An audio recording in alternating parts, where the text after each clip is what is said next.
Você alguma vez foi deixado para trás? Por exemplo, num projeto que você se dedicou muito e não foi escolhido e ficou com aquela sensação ruim que alguma coisa tinha passado, que você não foi valorizado?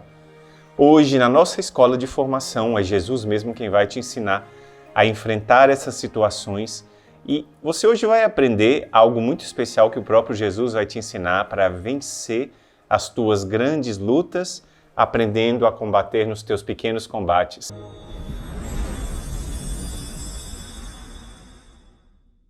Seja bem-vindo a mais uma escola de formação do nosso mês de junho. Eu sou o Padre Emanuel Maria, do Instituto Hesed. Para mim é uma alegria estar com você, estudando o coração de Jesus e aprendendo a imitá-lo e a ganhar a cada dia as nossas vitórias junto com Ele.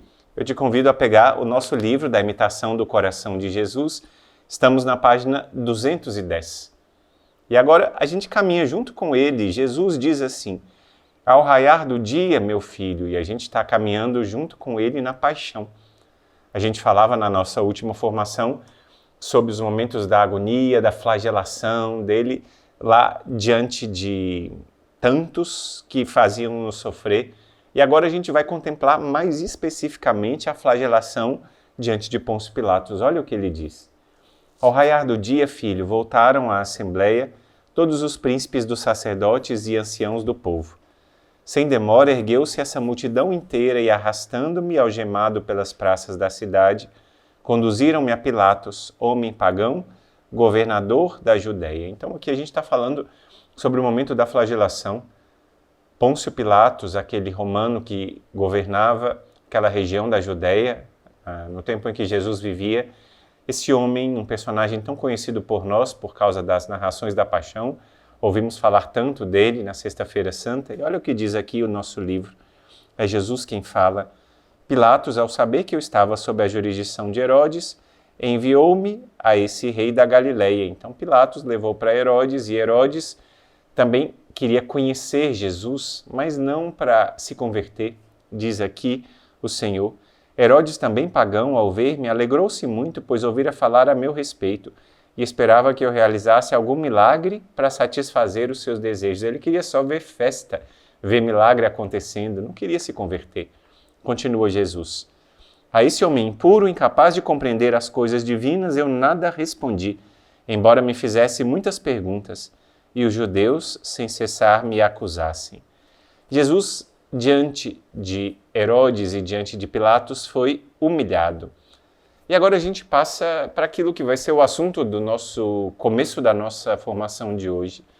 Porque diante de Pilatos e diante de Herodes, Jesus foi considerado como um louco. Só que essa consideração de Jesus às vezes chega para mim, para você, para nós. Às vezes pode ser que alguém da sua própria família diz assim: acho que você está rezando demais. Acho que você buscar tanto saber das coisas de Deus, deixa disso. Isso é exagero, isso é coisa de louco, isso é coisa de beata, de porta de igreja, para que isso? E quantas pessoas insistem em falar isso conosco, e se falam isso com você, um leigo que estuda, que quer saber mais alguma coisa sobre a sua fé, o quanto falam também da resposta que eu dei ao chamado de Deus de ser um consagrado a Ele, de viver a minha vida completamente despojado daquilo que o mundo poderia dar, para viver fazendo a vontade de Deus, de cada atitude que eu tomei. Quantas vezes as pessoas me disseram: você é louco, tá doido de fazer isso? Quando eu fui pedir demissão do IBAMA, um cargo que eu tinha passado por concurso, trabalhava e fazia algo que eu gostava muito, era um trabalho muito bom, muito divertido, e ao mesmo tempo eu ganhava muito bem, tinha uma carreira toda pela frente. Quando eu fui pedir a minha exoneração, algumas pessoas disseram: mas você está louco? Você é tão novo? Seu emprego você não vai ser demitido. Por que você vai fazer isso? A moça do RH, quando eu cheguei lá para poder pedir a minha exoneração, que eu estava entrando no convento, eu cheguei lá, ela estava com a cabeça baixa. Eu cheguei, falei com ela: bom dia. Ela: bom dia, ainda meio distraída. Eu falei: eu vim pedir minha exoneração. Ela estava assim, olhou para mim, fez assim: você vai sair mesmo? Eu disse: é isso que eu estou querendo. Ela olhou para mim, levantou, foi falar comigo e falou assim: olha, quanto tempo de IBAMA você tem? Eu disse, 2 anos. E ela falou, olha, se você esperar mais 1 ano, você pode pedir uma licença sem vencimento, fazer o que você quiser e não perder a sua vaga aqui. Eu disse, eu quero sair. Aí ela olhou para mim e falou assim, você conseguiu um emprego melhor, vai ganhar mais? Eu falei, não é bem assim não, eu vou viver uma outra vida, mas eu não vou ganhar melhor. Ela falou assim, você tem certeza? Você está bem? Quer esperar uns dias? Eu disse, não quero esperar, eu quero a minha exoneração. Ela sentou na mesa dela, sentou no computador, imprimiu um papel que eu deveria assinar, pegou o papel, eu estava do lado de cá do guichê e ela do lado de lá. Ela foi me entregar o papel, segurou de volta e falou assim, você tem certeza? Você é muito novo. Se você assinar e eu publicar e eu mandar esse papel, amanhã seu nome vai ser publicado no Diário Oficial e não tem mais volta. Você tem certeza que é isso que você quer? Eu disse para ela, tenho certeza. Ela ficou olhando para mim com uma cara de que esse menino está louco. Alguma coisa aconteceu que ele deve estar meio lelé da cuca, meio doido assim, né? Olha, Deus me pediu isso e eu sou hoje muito feliz. Já há mais de 22 anos entreguei a minha vida para Ele. Mas olha só, quantas vezes as pessoas nos taxam de louco? E é sobre isso que Jesus está falando aqui no nosso livro. Olha só, diz o discípulo, ó Senhor meu Deus, vós a sabedoria eterna tido como louco. Poupai, Senhor, a dignidade de vossa divina pessoa. Por que não fulminais com um raio esses sacrílegos, para que a miséria humana não ouse profanar tão alta majestade? E olha o que Jesus responde para esse discípulo, para mim e para você. Ó filho, não conheces nem o teu coração, nem o meu, disse Jesus. Tal remédio era necessário para curar o orgulho do teu coração. Portanto, pela grandeza do remédio, reconhece a gravidade do mal, avaliando de um lado o abismo de miséria do teu coração e do outro o amor do meu coração. Como isso é impressionante quando a gente faz as coisas que deve fazer. Quando, por exemplo, naquele grupo de WhatsApp que você com seus amigos, de repente um amigo solta uma piada altamente imoral, todos os colegas vão colocando kkk, carinha e sorriso, isso e aquilo, colocam aqueles bonequinhos que mexem, aquelas figurinhas de animais ou de criancinhas que fazem coisas comentando e você fica em silêncio. Ou talvez até fala uma palavra, acho que não cabe nesse grupo, uma brincadeira como essa, e eles vão dizer, está louco. O que tem a ver isso? Ou quando, por exemplo, diante de uma situação no trabalho onde todo mundo está contando uma mentira para ser beneficiado e você não cai nisso e fala assim, não vou fazer isso, eles falam assim, nossa, deixa de ser ingênuo, ninguém vai te pegar por isso, ninguém vai saber, vamos fazer isso. E a pessoa diz, não, eu não vou fazer. As pessoas do mundo taxam, você é meio louco ou meio ingênuo, fizeram isso com Jesus e podem fazer com você também, e você aprende aqui isso. Que profundo mistério, filho, diz Jesus. Deus aparecer entre os homens como um louco. Mistério esse que só um amor excessivo realizou e só o amor pode explicar. O Papa João Paulo II diz, o amor me explicou tudo. E aqui a gente está entendendo algumas coisas do que Jesus vai dizer. Não te é lícito dar motivo para seres assim chamados.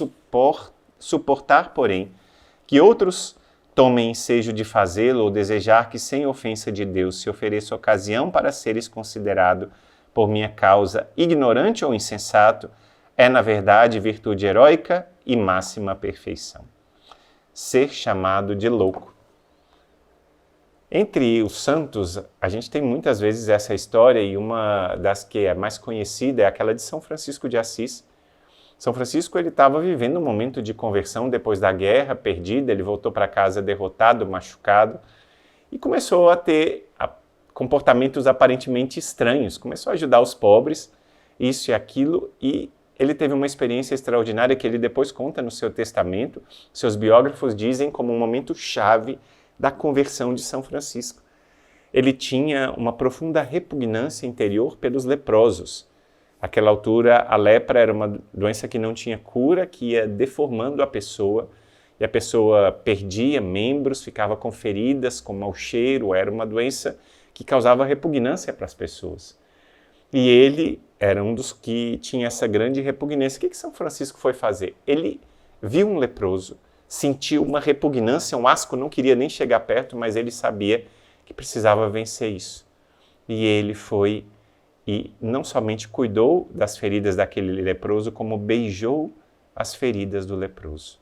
Talvez a gente pense, meu Deus, mas ele fez isso e aquele leproso ficou curado. Mas mais do que a cura do corpo daquele leproso, aconteceu a cura do coração de São Francisco. O mundo começou a taxá-lo como louco, mas dizem os estudiosos da santidade, da geografia cristã, a geografia, não estou dizendo geografia não, a geografia, hagios é santos em grego. Não.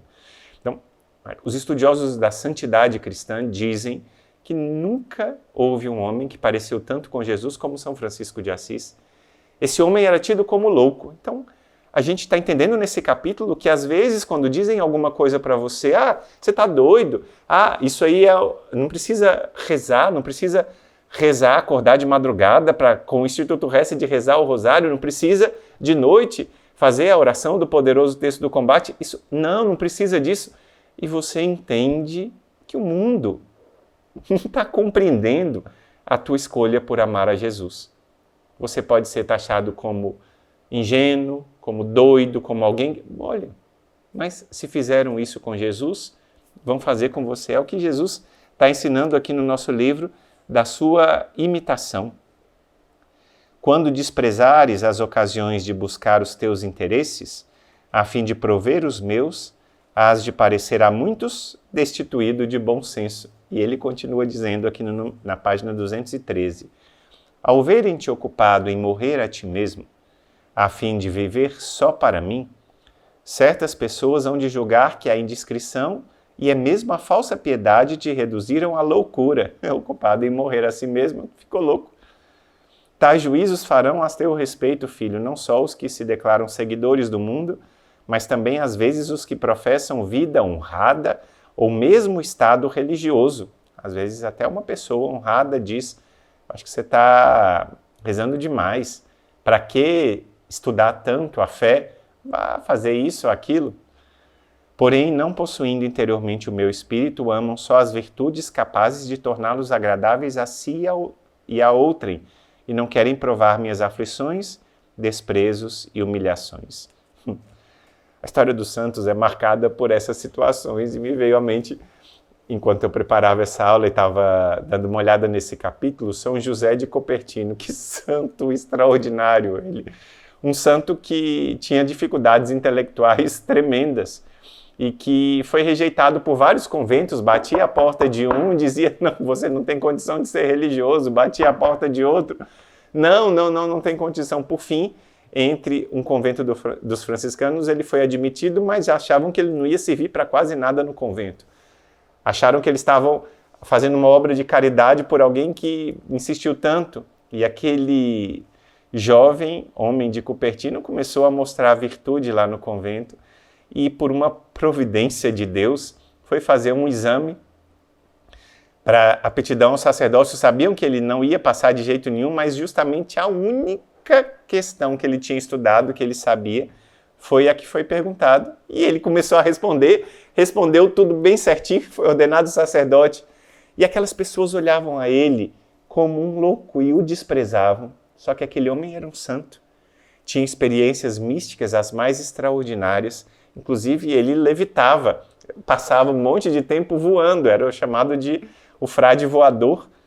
Então, muitos que o taxavam como louco, depois no confessionário iam pedir conselho a ele. Muitos que diziam que ele não tinha condição, pouco tempo depois viram-no e tiveram a plena e absoluta certeza que ele tinha todas as condições de ser um grande homem. Então, olha só, São José de Copertino mostra aquilo que Jesus está ensinando aqui nesse capítulo. Não desanimes, nem se deixe abater o teu coração, meu filho, ao seres assim tratado pelos homens. Olha o que diz Jesus. Ao contrário, eleva o espírito e exulta, ou pelo menos sofre com paciência, se ainda não és capaz de regozijar-te. A cidade de Lucca é conhecida como a cidade das três grandes santas. Lá viveu Santa Zita, lá viveu Santa Helena Guerra e lá viveu a aluna dela, Santa Gema Galgani. Então, essas três santas marcam a cidade de Lucca. Entre elas, Santa Rita é a padroeira das empregadas domésticas. Ela vivia numa casa, trabalhava como empregada doméstica e ela era muito humilhada pelos donos da casa. Mas depois, com o passar do tempo, eles foram vendo que aquela empregada doméstica não era uma empregada qualquer, mas era uma santa. Era uma mulher extraordinária. E mesmo depois de tendo tido a oportunidade de humilhá-la tantas vezes, eles começaram a reconhecer a santidade de Santa Zita e aí sim começaram a admirá-la e pedir que ela rezasse por eles, e ela de fato fazia isso com muito amor e recolheu essa grande santidade. Se aconteceu com Santa Zita, pouco tempo depois aconteceu também com Santa Gema Galgani. Ela também nascida nessa cidade de Lucca, que foi escolhida como uma das cidades mais bonitas do mundo, e de fato é mesmo muito bela a cidade. Santa Gema, ela era tida como louca, uma santa mística com um grau de união com Deus tremenda. Uma santa que tinha experiências místicas da paixão, que vivenciava os estigmas de Cristo, que conversava com seu anjo da guarda, que vivia união com Jesus tremenda, era tida como louca. Inclusive, uma vez foi um sacerdote ou bispo, não lembro bem, mas ele foi examiná-la e quando olhou aquela menina, falou: isso não passa de uma menina louca. E era uma das maiores místicas. Tão grande é Santa Gema que os exorcistas quase todos têm um grande amor por Santa Gema e consideram-na como a sua protetora. Inclusive, Santa Gema é citada nos exorcismos como uma das santas que mais ajuda na libertação daquelas almas quando invocada.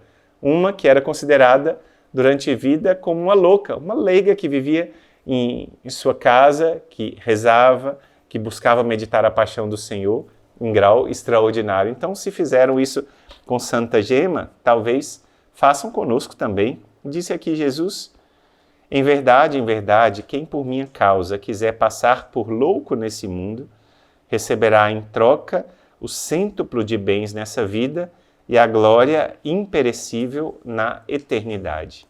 Se tem essa história de acharmos-nos loucos, o capítulo seguinte, esse capítulo 12, na página 215, fala da gente ser o último, escolher o último lugar, e para isso parece que a gente está falando aqui em alguma coisa medieval. Peraí, padre, essa história de último lugar não tem a ver com o século XXI. Olha, se hoje em dia existem cristãos, é porque esses cristãos escolheram o último lugar e lá no último lugar fazem grandes coisas. Nós vamos hoje meditar sobre esse último lugar, talvez de uma forma como você nunca imaginou. Vamos seguir o que o Padre Arnaud diz aqui, o que Jesus nos ensina, para a gente entender e mergulhar naquilo que o Senhor quer que a gente aprenda. Logo no início aqui, ele fala da escolha de Barrabás no lugar de Jesus. Se você, como eu, lembra daquele filme da Paixão do Mel Gibson, aquele filme marcou porque ele foi lançado justamente no ano em que eu entrei no convento, em 2004, e marcou tão profundamente. Talvez alguém que esteja vendo esse vídeo nem nascido era nessa época, ou nasceu nesse ano, quem sabe, mas foi um filme que marcou a vida de muitas pessoas. E uma das cenas que mais chama a atenção é a cena da escolha de Barrabás no lugar de Cristo. Porque Cristo, com a sua nobreza, no filme, o ator conseguiu transmitir a nobreza de Cristo, a sua seriedade. Mas naquela hora, Jesus já marcado, desprezado por todos, a sua flagelação tremenda, e naquela hora, Jesus e Barrabás, um homem que é apresentado lá no filme como um homem zombeteiro, um homem, inclusive, com aparência muito feia. E naquela hora ele sai vitorioso, mas o povo nem quer recebê-lo. Naquela hora eles empurram como asco. Mas, não sei se você sabe, o ator do filme que representou Barrabás, ele não era um católico praticante, mas por causa do olhar de Cristo e daquela cena, mudou tudo na vida dele. Ele depois contou o seu testemunho. Ele, logo após participar desse papel de Barrabás, ele teve uma profunda conversão. Porque ele, ao olhar o outro, que era também um ator como ele, mas a forma como o outro representava Jesus e olhava para ele, ele diz que ele olhou para aqueles olhos e nunca mais foi o mesmo. Jesus tinha escolhido o último lugar e ele foi trocado por Barrabás. E naquela hora, o ator do filme de Barrabás entendeu tudo o que estava acontecendo espiritualmente e mudou e se converteu. Por isso, quando você, diante de uma situação que preferirem alguma coisa dos outros do que você, quando tecerem elogios aos outros e não tecerem elogios a você, quando você for desprezado e alguém for valorizado, lembra que Jesus sofreu o mesmo e que você está se unindo a Jesus e que nessa hora Jesus não te abandona. Essa é uma grande graça de saber que nessa hora estamos ganhando um grande presente. Nessa hora Jesus olha para nós e diz, eu estou contigo, porque eu também passei pelo momento de estar no último lugar. E eu agora te dou força para viver isso. Entende quanta graça a gente tem fazendo essa escola de formação. Entende que você, fazendo essa caminhada, a gente já passou das 15 formações, e você já tem experimentado o quanto de graça você recebeu para enfrentar as coisas do dia a dia de uma forma diferente.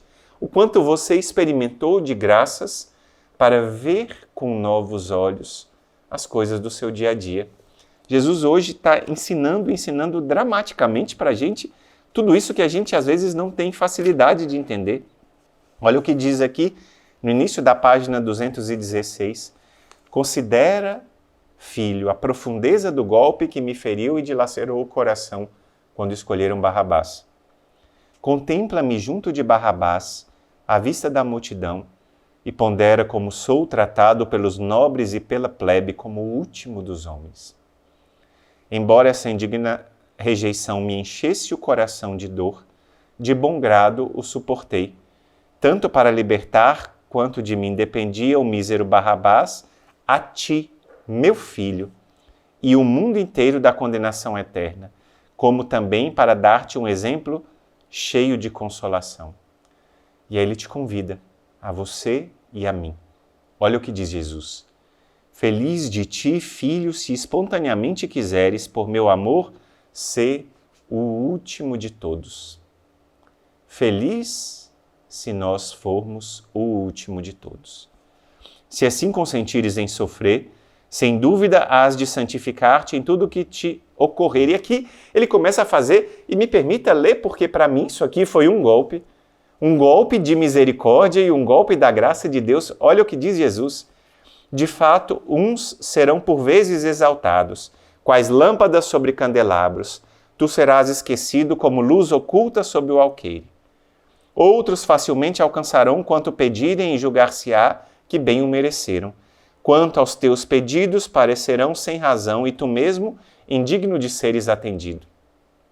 A opinião dos demais será tida por acertada ou mesmo decisiva, e a tua parecerá importuna e absurda. Olha o que diz Jesus. Outros queixar-se-ão ao seu bel prazer, encontrando muita compaixão. Tu, quando oprimido de dores e dificuldades, ousares falar por necessidade, serás reputado vítima da imaginação. E ele não para. Aos defeitos de outros dar-se-á um nome honroso. Tuas virtudes passarão por efeitos de espírito fraco. Para com outros, usar-se-á de indulgência. A ti tratarão com severidade, sob pretexto de que não só mereces, mas até mesmo necessitas. De boa vontade, suporta não só ser considerado inferior aos outros, mas tu mesmo, onde quer que estejas, ilicitamente o possas, toma o último lugar. É o que Jesus diz. Toma o último lugar. Ali me encontrarás, filho, e ali tu me terás por companheiro. Cada um de nós enfrenta essas situações no dia a dia nosso. Quantas vezes num grupo de família, às vezes a gente é humilhado, tantas vezes no nosso trabalho, na nossa convivência com os outros, a gente acaba sendo humilhado e tido por pior, e às vezes acusações chegam disso ou daquilo, eu não sei. E diante de uma situação dessas, o que a gente tem que pensar?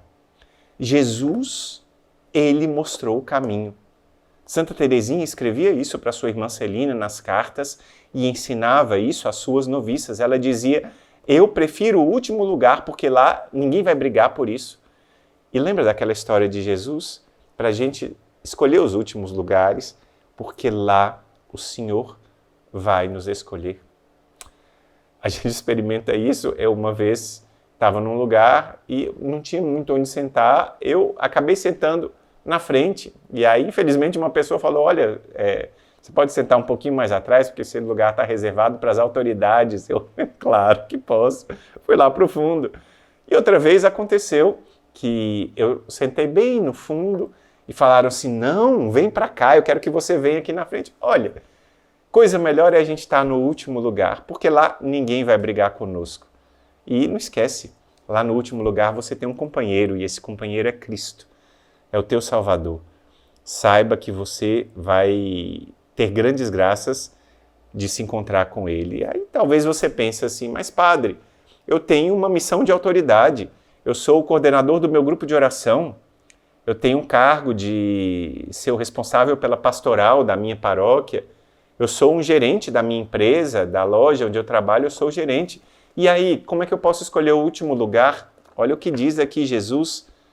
Se a dignidade do teu estado ou o ofício te coloca acima dos outros, é preciso que a humildade de coração, por amor, te coloque abaixo deles.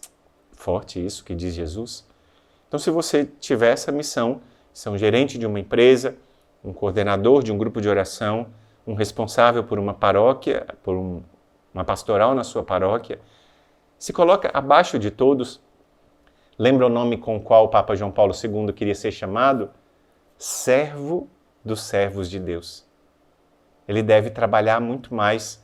Eu fico me lembrando, no início do nosso instituto, agora, claro, coitada, a Madre Jane não tem mais um segundo de tempo, não é? Resolvendo as questões. O Instituto Masculino tem 35 membros, enquanto eu estou gravando aqui.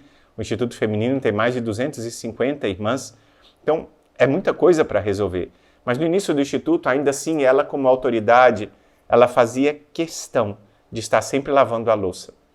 E era muito interessante, porque a gente lavava a louça e a Madre Jane ficava logo depois para secar a louça. E às vezes a gente lavava, e no intuito de lavar rápido, às vezes a gente lavava meio mal lavado, e ela depois ia secar, ela abria o sorriso e ela não falava nada, né? Abria o sorriso, mostrava, por exemplo, a panela e apontava assim e voltava para a gente lavar de novo. Mas ela dava o exemplo, ficava lá, sempre lavando a louça, fazendo a tarefa mais simples. Como isso marcou o meu coração, já tem 22 anos que eu estou no Instituto Hesed e sempre me lembro disso. Escolher aquela tarefa mais simples, lavar a louça. E estava lá fazendo parte daquele momento, olha só. Assim, tu me imitarás a mim, a quem foi dado todo o poder e alcançarás muitos méritos, e serás ainda mais útil aos demais. Não julgues que tal procedimento possa, de algum modo, diminuir o prestígio necessário à tua autoridade. Talvez você, coordenador do grupo de oração, pensa, mas eu vou servir na acolhida? Eu vou organizar as cadeiras? Eu vou varrer o salão? Será que isso não vai diminuir a minha autoridade? Olha o que diz Jesus. Embora haja para o superior conveniência e dever de sustentar a sua autoridade, não poderá melhor fazê-lo do que pela humilde caridade, cuja influência, além de manter os homens exteriormente submissos, cativa e guarda os corações, enchendo-os de amor, confiança e ótimas disposições. Uma vez um frei me contou uma história de São Boaventura e eu fiquei impressionado. Foi um cardeal conhecer o grande doutor, o Frei Boaventura, que era conhecido no mundo inteiro pela sua capacidade teológica, pela sua agudeza, ele que era superior dos franciscanos. E chega lá o cardeal, lá no convento dos frades, e quer falar com o Frei Boaventura, tão importante. E aí o Frei sorri e falou assim, olha, está na hora da louça, vamos ali. E ele chega, vê o Frei Boaventura com o hábito arregaçado, lavando louça. E o cardeal olha aquela cena e fala, mas és tu o grande doutor Boaventura? E São Boaventura sorriu e falou, claro, eu sou o Frei Boaventura, estou aqui fazendo a minha parte. Mas tu não és o superior? Ele disse sim, mas o superior tem que mostrar o caminho. E aí o cardeal então perguntou a ele, mas Frei Boaventura, deixe-me conhecer a tua biblioteca, de onde extrais tanto conhecimento. E aí o Frei Boaventura, São Boaventura, venha. Quando ele levou numa sala onde não tinha nenhum livro, o cardeal perguntou, sim, mas onde está a biblioteca? E aí Frei Boaventura mostrou o crucifixo e disse, essa é a minha biblioteca. É aqui que eu aprendo tudo. Está entendendo por que a imitação do coração de Jesus nos faz olhar para a paixão?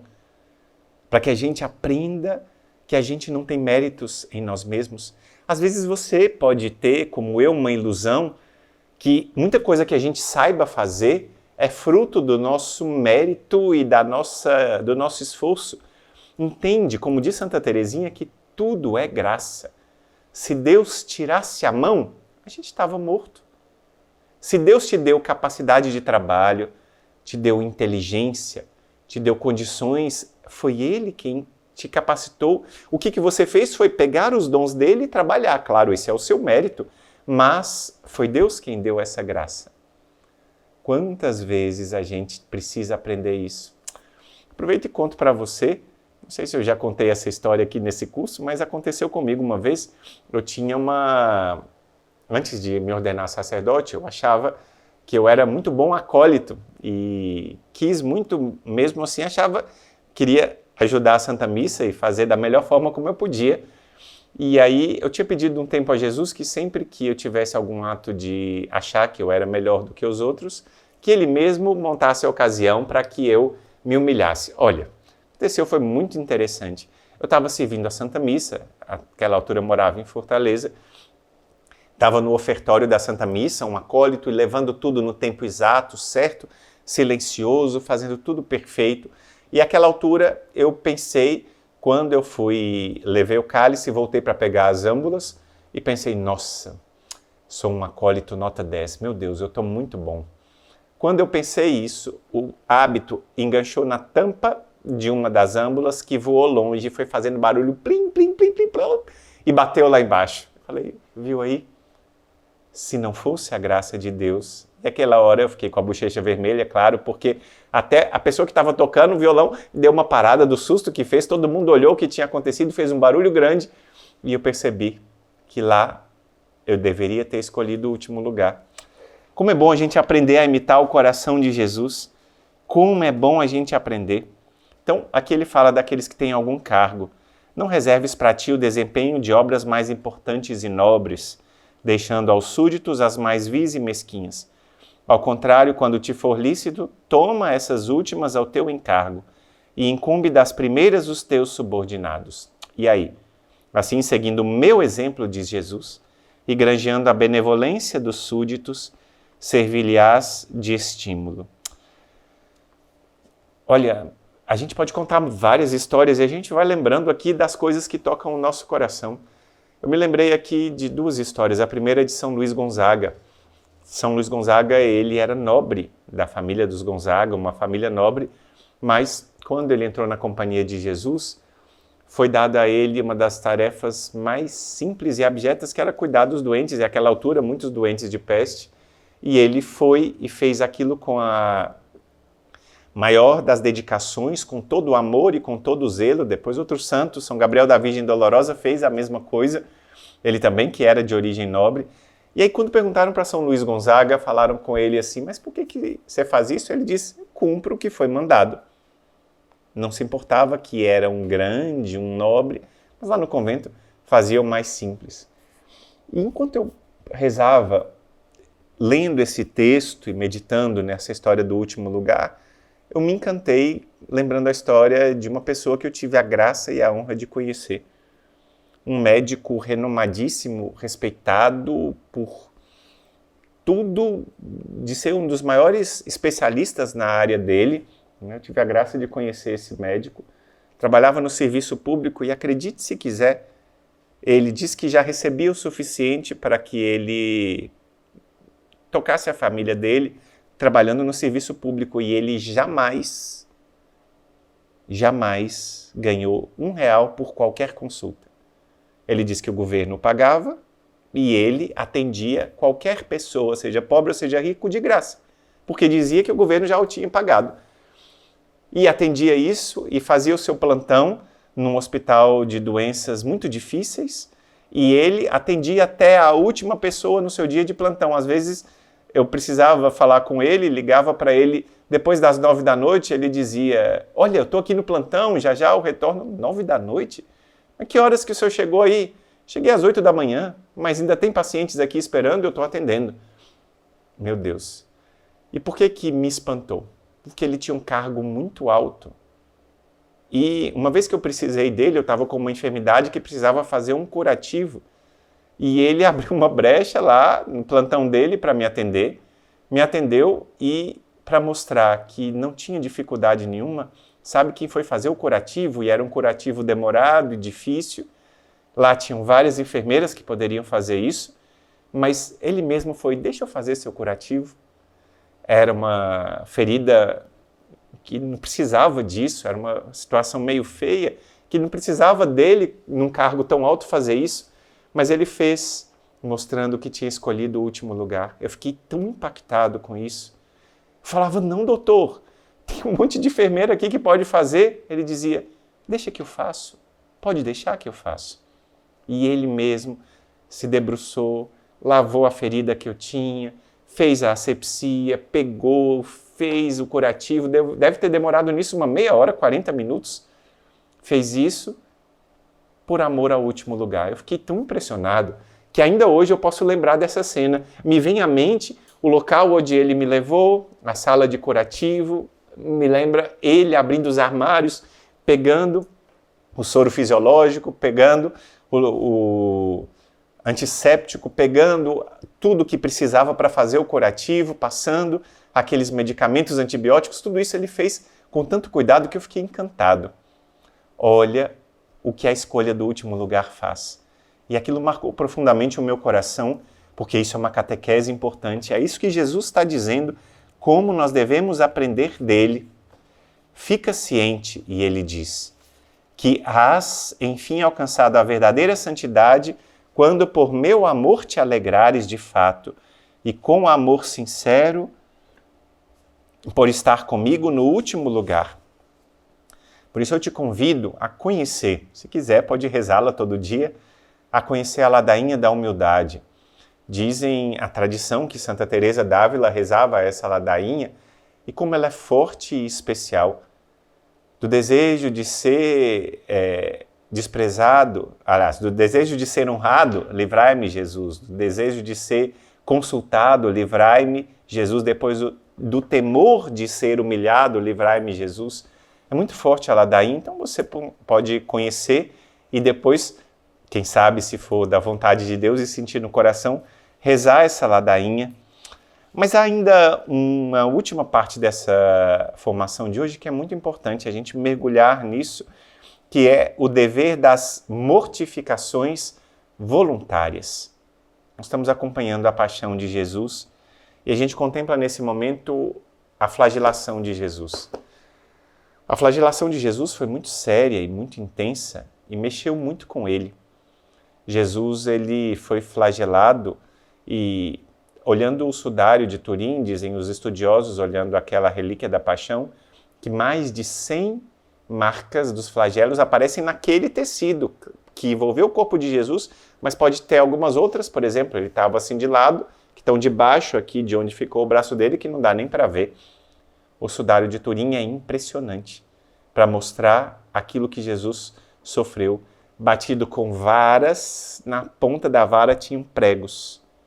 Ele também era batido por correias e era batido pelo instrumento que era chamado literalmente de flagellum, que era amarrado com pequenas couros e na ponta do couro ossos que batiam e às vezes até ganchos de metal que batiam na carne e dilaceravam.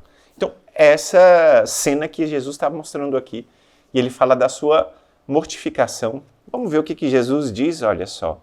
Sem demora, os soldados ataram minha coluna e logo, a golpes repetidos, dilaceraram-me o corpo, abrindo inúmeras feridas. Os carrascos, sucedendo-se uns aos outros, empenhavam-se com esforço em multiplicar os açoites e as chagas. Corre de todos os lados o sangue, tingindo o solo ao redor e purpureando os próprios carrascos. Estes, porém, em seu furor com mais veemência, se entregaram à sua tarefa, arrancando-me pedaços de carne com os azorragues. A esse lamentável espetáculo, o céu comovia-se. Os anjos se admiravam do excessivo amor do meu coração para com os homens. Mais uma vez, lembrando o filme da Paixão, do Mel Gibson, a gente vê e dizem que o filme não retratou profundamente o que Jesus sofreu.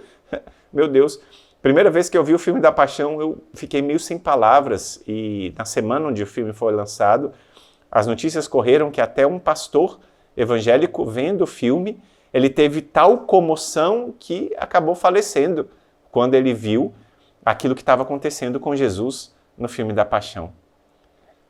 Tu, meu filho, meditando piedosamente este meu pavoroso suplício, aprende quão graves e horríveis são os pecados da carne, que exigem tão grande expiação.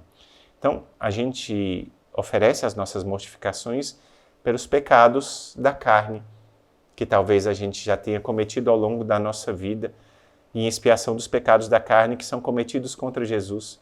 Quantas pessoas que vivem em fornicação, que têm relacionamentos de intimidade sexual antes do casamento, quantas pessoas que pecam pelo olhar impuro, vendo aquilo que não deveriam olhar, que pecam por masturbação e outras coisas.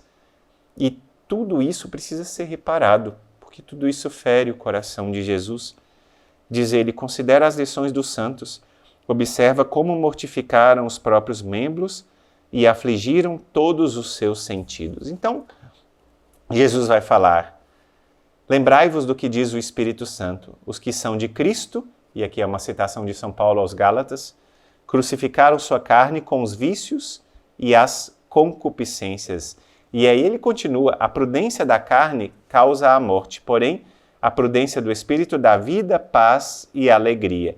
Então, ele fala aqui sobre a mortificação, e talvez você pense em alguma mortificação medieval, alguma coisa forte. Não, o autor aqui ele fala de coisas simples do nosso dia, que a gente precisa aprender a mortificar. Ele diz, não deves então, onde quer que estejas, ter mais zelo em mortificar o teu corpo para imitar-me e alcançar o céu, do que os pecadores em lisonjear a carne, renovando minha flagelação?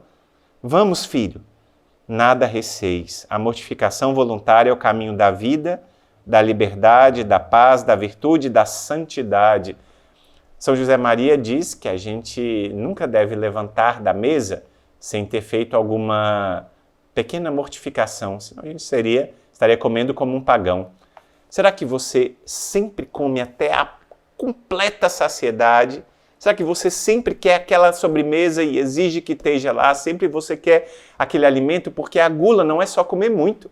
Pode ser que a gula seja querer sempre alimentos refinados e caros. Ou então dizer, isso eu gosto, isso eu não gosto. Isso eu como, isso eu não como. Isso eu como, isso eu não como. Olha, lá na mesa a gente tem tanta oportunidade de mortificar. Talvez aquela salada de rúcula ou de espinafre que você não gosta muito, comer dela mais um pouquinho. Talvez aquele refrigerante que você gosta tanto, dizer, hoje eu não vou comer esse refrigerante. Talvez aquela sobremesa que você poderia até comer, porque a tua dieta permite naquele dia, e você não está em nenhuma dieta, mas você vai oferecer, não por causa da dieta, mas por amor a Deus, para mortificar um pouco. Está vendo que não é nada muito difícil? E assim você vai vencendo nas pequenas coisas para vencer nas grandes. Olha o que ele diz. Quem não se mortifica em coisas indiferentes e lícitas, talvez nem sequer nas necessárias e ilícitas, se mortificará. Por exemplo, fazendo e dizendo não a alguma coisa lícita que você poderia ter direito, é que quando aparecer uma grande tentação, você vai conseguir dizer não. Diante de pequenas mortificações do seu dia a dia, quando, por exemplo, aparecer, contar um exemplo que acontece no mundo de hoje, quando você casada, estiver na academia e aparecer um outro homem bem mais forte do que o seu esposo, muito interessado em você, fazendo propostas para sair, que ele quer te conhecer melhor. Você, naquela hora que aprendeu e se treinou a dizer não nas coisas lícitas, naquela hora vai dizer: eu sou casada, sai de perto de mim, não quero saber de você, e dá as costas e vai embora. A força para dizer não a um pecado ilícito é quando você aprende a mortificar nas pequenas coisas do seu dia a dia. E aí ele dá aqui as dicas de mortificação. E talvez você pense: padre, então esse autor dos séculos passados vai dizer coisas extraordinárias para fazer? Presta atenção no conselho. Está aqui na página 223, logo no início. Ele diz: a curiosidade do olhar. Aquela vontade de olhar e conhecer tudo, vou mortificar aquela curiosidade. O desejo de ouvir novidades, sempre quer saber o que está acontecendo. A tendência a falar palavras inúteis. O prazer em aspirar perfumes agradáveis. A inclinação a agradar excessivamente os sentidos. A vontade de comer ou beber sem real necessidade, ou o impulso de agir de modo que incomode alguém. Tudo isso, ou atitudes semelhantes, pode tornar-se ocasião de frequente e até contínua mortificação. Então, por exemplo, você está no jantar de família e fica com aquela tentação de pegar o celular e dar uma olhadinha. Naquela hora, renuncia a essa tentação. Você está no jantar de família, dê atenção à pessoa que está do teu lado. Quando alguém conta alguma coisa sobre uma informação que viu em tal lugar e você quer ter a curiosidade de conferir aquilo no celular, quer saber mais informações sobre aquilo, mortifica aquela curiosidade. Diz não e fala: não preciso disso. Para que saber os detalhes dessa comida, de onde vem, qual é o lugar onde é produzido esse vinho, e vai saber isso e aquilo, e quer saber onde nasceu aquele tal presidente, porque que ele... Olha, não vai mudar nada, mortifica essa curiosidade. Está vendo que são pequenas coisas do dia, pequenas atitudes onde você vai dizer não à sua vontade, à sua carne, para quando aparecer uma coisa ilícita, que é um pecado, você vai ter toda a força de dizer não, eu não quero. Quando você mortifica nas pequenas coisas. Olha como é útil esse estudo, como é útil essa escola de formação, como você vai aprendendo coisas que talvez você nem imaginava, escritas pelo Padre Arnaud, o próprio Conselho de Jesus, vai falando conosco. Essas pequenas mortificações repetidas diariamente são úteis e necessárias a todos, jovens e idosos, fracos e fortes, iniciantes e avançados na vida espiritual. Nelas não se acha perigo para a saúde nenhum em você renunciar à sua curiosidade, em deixar um dia de comer sua sobremesa, em prestar atenção na pessoa da sua família, ao invés de ficar mexendo no seu celular e vendo stories e status de 1001 pessoas. Não muda nada na sua vida do dia a dia, mas muda muito na sua vida espiritual. Então, olha só, aprende isso e fica firme no Senhor. Esse capítulo é muito especial porque ele fala das coisas do nosso dia a dia e da nossa vida. Como nós devemos aprender na paixão de Jesus e viver com Ele. Então, eu anotei aqui 3 propostas para fazer para você. Essas propostas não estão no livro, mas são como fruto espiritual da meditação. A escola de formação é uma meditação de um livro que nos ajuda a aplicar aquilo na nossa vida. Porque conhecer mais não deve ser só um conhecimento. Você está aprendendo a imitar o coração de Jesus, é para conhecer e imitar para mudar a sua vida. Então vamos lá. Hoje a gente aprendeu muitas coisas, mas isso deve se transformar em prática. 3 tarefas para eu dar para você, você pode fazer, são tarefas que não vão mudar quase nada no seu dia a dia, mas vão mudar muita coisa na sua vida espiritual. Em primeiro lugar, quem sabe uma mortificação dos olhos. Escolher um dia, talvez até hoje, para aquela hora em que você acaba perdendo muito do seu tempo vendo as novidades que tem lá na sua rede social. E vai e acaba passando 1h30, 2 horas naquele momento. Quem sabe hoje, ao invés disso, fazer um sacrifício de uma pequena mortificação e ao invés de ver isso, pegar um trechinho da Sagrada Escritura e ler. Quem sabe pegar o livro de Tobias, se você é casado, dá uma olhada naquele livro tão especial. Pegar a primeira carta de João e reler a sua Sagrada Escritura. Quem sabe pegar um filme católico que esteja disponível no seu canal de streaming ou então nas suas redes sociais e dar uma olhadinha naquele filme católico, ver a história, por exemplo, do Padre Pio, um filme sobre Santa Gema, que a gente falou hoje, de algum outro santo. Olha, essa mortificação dos olhos vai dizer muito para nós e tem ainda outras duas tarefas. Depois, quem sabe, a mortificação da língua. Uma palavra que você ia dizer que ia ferir outra pessoa, parar e segurar. Quanto bem vai fazer para você e quanto bem vai fazer para o próximo.